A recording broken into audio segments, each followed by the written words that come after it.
Ranking pedia education YouTube channel पर आप सभी का स्वागत है। यह वीडियो भारतीय अर्थव्यवस्था सीरीज के टॉपिक अंतर्राष्ट्रीय व्यापार एवं भुगतान संतुलन का लेक्चर नंबर 3 है। और इस वीडियो में हम इस टॉपिक से जुड़े हुए कुछ इंपॉर्टेंट कॉम्पिटिटिव एग्जाम्स में पूछे गए क्वेश्चंस डिस्कस करेंगे, जिसका नाम है विदेशी निवेश एवं ऋण। तो स्टूडेंट्स, अगर आपने अभी तक हमारा YouTube channel ranking pedia education subscribe नहीं किया है तो इसे जरूर सब्सक्राइब कर लें और हमारे एप्लीकेशन रैंकिंग पीडिया एजुकेशन को तुरंत इंस्टॉल कर ले, जहां पर आपको अपकमिंग और प्रीवियस क्लास के notes YT class note section पर एप्लीकेशन में देखने को मिल जाएंगे, जहां से आप उसे फ्री में एक्सेस कर सकते हैं। चलिए क्वेश्चन कुछ देख लेते हैं। तो हमारा क्वेश्चन कह रहा है कि एफडीआई का अर्थ है। तो एफडीआई का अर्थ होता है प्रत्यक्ष विदेशी निवेश, ये इसका अर्थ होता है। और इसे इंग्लिश में कहते हैं फॉरेन डायरेक्ट इन्वेस्टमेंट।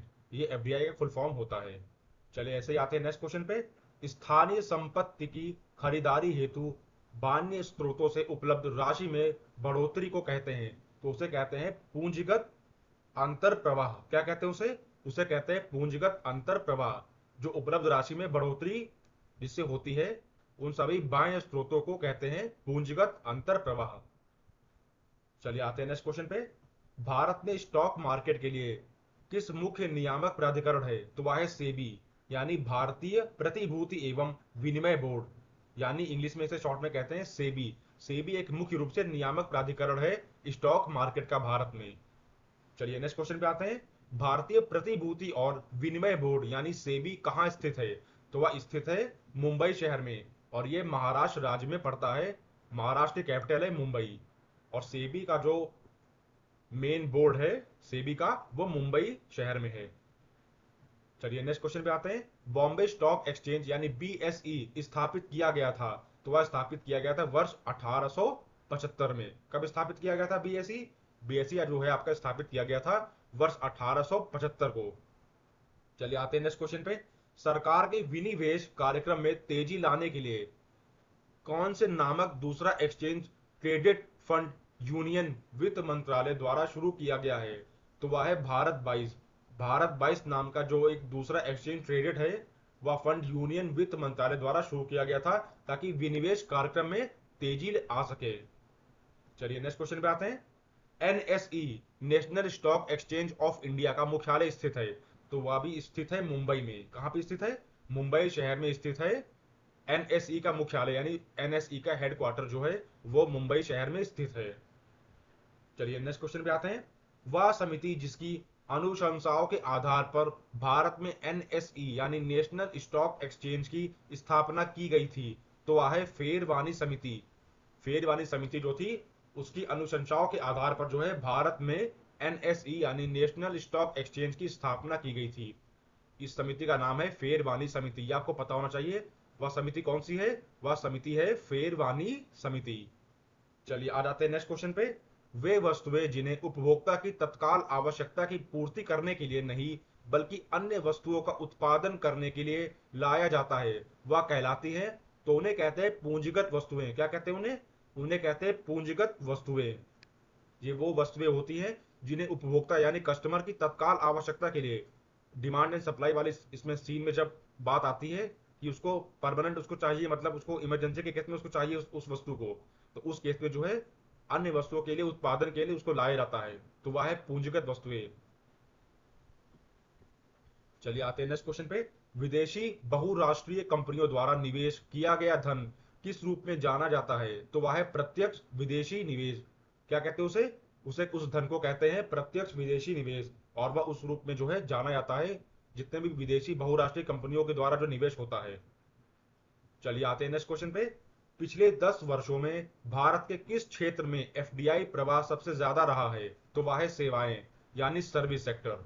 जो सर्विस सेक्टर था, जो सेवाएं का क्षेत्र था भारत का, वो पिछले 10 वर्षों में जो है एफडीआई प्रवाह का सबसे ज्यादा जो रहा है, उसमें एफडीआई का प्रवाह ज्यादा फ्लो जो उसमें एफडीआई का रहा है, वह रहा है सर्विस सेक्टर में यानी सेवाएं क्षेत्र में।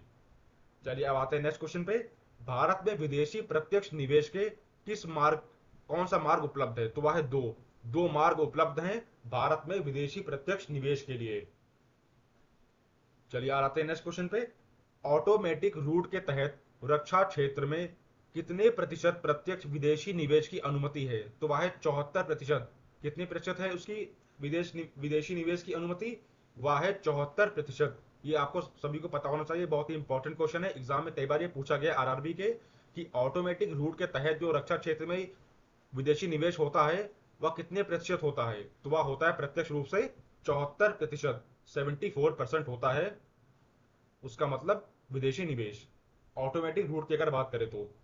चलिए आते हैं नेक्स्ट क्वेश्चन पे। वह संगठन जो वैश्विक निवेश रुझान मॉनिटर रिपोर्ट जारी करता है, तो वह है व्यापार एवं विकास पर संयुक्त राष्ट्र सम्मेलन। क्या है वह जो रिपोर्ट जारी करता है वैश्विक निवेश रुझान मॉनिटर की? उसका नाम है व्यापार एवं विकास पर संयुक्त राष्ट्र सम्मेलन। यह वह संगठन है जो वैश्विक निवेश रुझान मॉनिटर की रिपोर्ट जारी करता है। चलिए आ रहे हैं नेक्स्ट क्वेश्चन पे। वह मंत्रालय जो सरकारी मार्ग के माध्यम से भारत में प्रत्यक्ष विदेशी निवेश का प्रबंधन करता है, तो वह है वाणिज्य और उद्योग मंत्रालय। क्या कहते हैं उस मंत्रालय को? उस मंत्रालय को कहते हैं वाणिज्य और उद्योग मंत्रालय, जो सभी सरकारी मार्ग के माध्यम से जो है भारत में विदेशी निवेश का प्रबंधन करता है। चलिए नेक्स्ट क्वेश्चन पे आते हैं। भारत में प्रत्यक्ष विदेशी निवेश यानी एफडीआई यानी फॉरेन डायरेक्ट इन्वेस्टमेंट के माध्यम से निजी क्षेत्र के निवेश की अनुमति है, तो वह है नागरिक उड्डयन में। तो क्वेश्चन कह रहा है कर बचत निवेश नहीं है, तो वह इक्विटी शेयर में निवेश। जो निवेश इक्विटी शेयर में किया जाता है वह कर बजट निवेश नहीं माना जाता है, ये आपको पता होना चाहिए। जो इक्विटी शेयर में निवेश किया जाता है वह कर बजट निवेश नहीं है। चलिए आते हैं नेक्स्ट क्वेश्चन पे। उस मध्यस्थता को जो निवेशकों से तुलनात्मक रूप से कम विनिमय किए जा सकने वाले प्रत्यक्ष ग्राहक स्वीकार करते हुए बचतकर्ताओं को ऐसे अप्रत्यक्ष वित्तीय दावे जारी करने से संबंधित हैं जो तुरंत विनिमय किए जा सकते हैं, उन्हें कहा जाता है चल निधि मध्यस्थता। क्या कहते हैं उन्हें? उन्हें कहते हैं चल निधि मध्यस्थता, मध्यस्थता। चलिए आते हैं नेक्स्ट क्वेश्चन पे। भारत में किस क्षेत्र में विदेशी प्रत्यक्ष निवेश यानी एफडीआई निषिद्ध है? तो वह है तंबाकू उद्योग। क्या है वह क्षेत्र? वह क्षेत्र है तंबाकू उद्योग का, जिसमें एफडीआई निषिद्ध माना गया है। एफडीआई यानी फॉरेन डायरेक्ट इन्वेस्टमेंट यानी विदेशी प्रत्यक्ष निवेश, तो वह है तंबाकू उद्योग। चलिए आते हैं नेक्स्ट क्वेश्चन पे। भारत वापस आए गए किसी अनिवासी द्वारा विदेशी मुद्रा कारोबारी बैंक में खोले गए विदेशी मुद्रा खाते को कहा जाता है, तो उसे कहते हैं मुद्रा अर्जक विदेशी मुद्रा। क्या कहते हैं उसे? उसे कहते हैं मुद्रा अर्जक विदेशी मुद्रा, ये इसका नाम है। जो विदेशी मुद्रा के रूप में जानी जाती, जो कारोबारी बैंक में खोले गए विदेशी मुद्रा खाते को कहते हैं। चलिए आते हैं नेक्स्ट क्वेश्चन पे। ऑनलाइन किराना कारोबार शुरू करने के लिए प्रत्यक्ष विदेशी निवेश यानी एफडीआई फॉरेन डायरेक्ट इन्वेस्टमेंट की अनुमेय सीमा है, तो वह सीमा है स्वतः मार्ग के माध्यम से 100%। क्या सीमा है अनुमेय की? वह सीमा है एफडीआई की स्वतः मार्ग के माध्यम से 100%। चलिए ऐसे ही आते हैं नेक्स्ट क्वेश्चन पे। एफडीआई का विस्तारित रूप है, तो उसे कहते हैं फॉरेन डायरेक्ट इन्वेस्टमेंट। जो मैंने आपको बताया था कि एफडीआई का विस्तारित रूप होता है foreign direct investment. F for foreign, D for direct और आई फॉर होता है इन्वेस्टमेंट। ये इसका फुल फॉर्म होता है फॉरेन डायरेक्ट इन्वेस्टमेंट, इसको कहते हैं एफडीआई शॉर्ट में। चलिए अब आते हैं नेक्स्ट क्वेश्चन पे। एफडीआई अपने साथ शेयर पूंजी लाता है लेकिन या नहीं, तो वह है हथियार और गोला बारूद। हथियार और गोला बारूद के अलावा जो भी चीजें लाता है वह शेयर पूंजी ग्रुप में मानी जाती है एफडीआई की, लेकिन हथियार और गोला बारूद को छोड़ करके वह शेयर पूंजी में नहीं मानी जाती है एफडीआई के साथ, क्योंकि एफडीआई इनको शेयर पूंजी के तौर पे नहीं लेकर आता है हथियार और गोला बारूद को। चलिए आ रहे हैं नेक्स्ट क्वेश्चन पे। भारत की विदेशी मुद्रा अधिकतम किस मद में खर्च होती है? तो वह है पेट्रोलियम उत्पादों के आयात पर। जो आयात होता है पेट्रोलियम उत्पादों का, उस पर जो है सबसे ज्यादा मात्रा में विदेशी मुद्रा भारत की खर्च होती है। चलिए आ रहे हैं नेक्स्ट क्वेश्चन पे। प्रत्यक्ष विदेशी निवेश की निकासी शुरू हो सकती है, तो वह है व्यापार चक्र के अंत में, जब कंपनियां विदेशों में उनकी संपत्ति का विस्तार करने की कोशिश करती हैं। कब निकासी शुरू होती है विदेशी निवेश की? वह शुरू होती है जब व्यापार चक्र के अंत में, वह शुरू होती है जब कंपनियां विदेशों में उनकी संपत्ति का विस्तार करने की कोशिश कर रही होती हैं। उस वक्त जो है विदेशी निवेश की प्रत्यक्ष रूप से निकासी शुरू हो जाती है। चलिए अब आते हैं नेक्स्ट क्वेश्चन पे। एक अनिवासी प्रत्यक्ष निवेश उद्यम में एक निवासी प्रत्यक्ष निवेशक द्वारा निवेश कहा जाता है, तो उसे कहते हैं जावक निवेश। क्या कहते हैं उसे? उसे कहते हैं जावक निवेश। ये एक ऐसा निवेश है जिसमें एक निवासी प्रत्यक्ष रूप से जो है निवेशक के तौर पे निवेश करता है, तो उसे कहते हैं जावक निवेश। चलिए आ आते हैं नेक्स्ट क्वेश्चन पे। एक देश में जहां निजी सदस्य या संगठन देश के बैंक में राशि जमा करते हैं या देश के शेयर और बॉन्ड बाजारों में खरीदारी करते हैं, वहां पूंजी की प्रविष्टि को कहा जाता है, तो उसे कहते हैं विदेशी पोर्टफोलियो यानी निवेश सूची निवेश। विदेशी पोर्टफोलियो को कहते हैं निवेश सूची, और मतलब यह एक तरह का निवेश है जो पूंजी की प्रविष्टि को कहते हैं इसे। और यह एक देश में किसी संगठन या फिर किसी सदस्य के द्वारा शुरू किया जाता है बैंक में राशि जमा करते वक्त या देश के शेयर या बॉन्ड बाजारों में खरीदारी करने के लिए, यह वह पूंजी है। और उस पूंजी के निवेश को कहते हैं विदेशी पोर्टफोलियो निवेश, और विदेशी पोर्टफोलियो को कहते हैं निवेश सूची। पोर्टफोलियो मतलब सूची, एक निवेश की सूची। चलिए आ जाते हैं नेक्स्ट क्वेश्चन पे। वह संगठन जो क्षेत्रीय और राष्ट्रीय स्तर पर दुनिया भर में विदेशी प्रत्यक्ष निवेश यानी एफडीआई फॉरेन डायरेक्ट इन्वेस्टमेंट में रुझानों की रिपोर्ट प्रकाशित करता है, तो वह है संयुक्त राष्ट्र व्यापार और विकास सम्मेलन। वह संगठन है संयुक्त राष्ट्र व्यापार और विकास सम्मेलन। चलिए आ जाते हैं क्वेश्चन पे।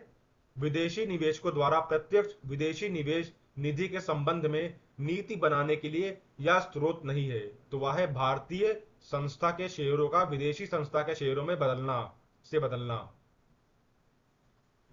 यह वह चीज है जो विदेशी निवेशकों द्वारा जो प्रत्यक्ष जो विदेशी निवेश होता है उस निधि के संबंध में जो नीति बनाने के लिए जो स्रोत लाया गया है वह स्रोत नहीं है। तो वह स्रोत कौन सा नहीं है?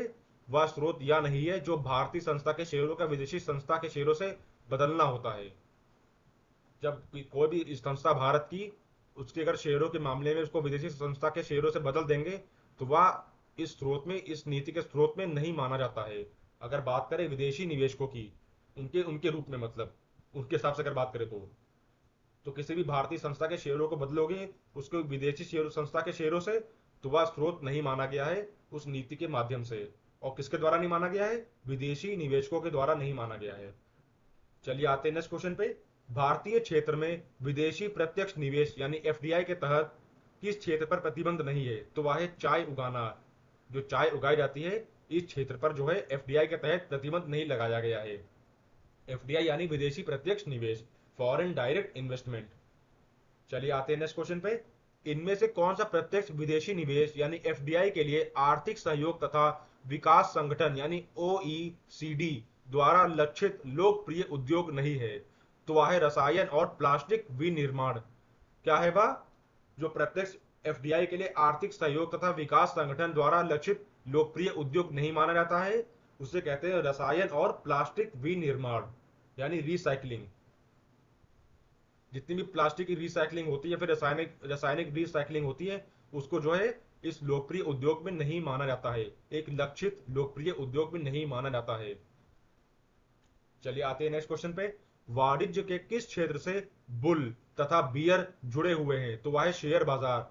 यह बहुत ही बेसिक क्वेश्चन है, यह सबको पता होगा कि बुल और बियर जो है यह शेयर बाजार से जुड़े हुए हैं।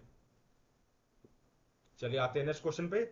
बिना दलाली खाता खोले एक विदेशी कंपनी के शेयरों को बेचने और खरीदने के लिए एक साधन है, तो वह है ग्लोबल डिपॉजिटरी रसीद, जिसे कहते हैं जीडीआर। इंग्लिश में शॉर्ट में कहते हैं उसे जीडीआर और उसे हिंदी में कहते हैं ग्लोबल डिपॉजिटरी रसीद। यह वह रसीद है जो बिना दलाली खाता खोलने के लिए एक विदेशी कंपनी के शेयरों को बेचने और खरीदने के लिए एक साधन के रूप में काम आती है, वह है जीडीआर। चलिए आते हैं नेक्स्ट क्वेश्चन पे। व्यापार सुविधा समझौता यानी टीएफए प्रस्तावित किया गया था, तो वह प्रस्तावित किया गया था विश्व व्यापार संगठन द्वारा। किसने प्रस्तावित किया था टीएफए को? टीएफए यानी व्यापार सुविधा समझौता को प्रस्तावित किया था विश्व व्यापार संगठन द्वारा।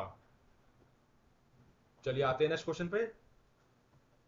हाल के वर्षों में भारत को अधिक विदेशी पूंजी आकर्षित करने में सफलता मिली है, तो वह है जीवन बीमा व्यवसाय और बैंकिंग एवं ऑटोमोबाइल्स क्षेत्र में।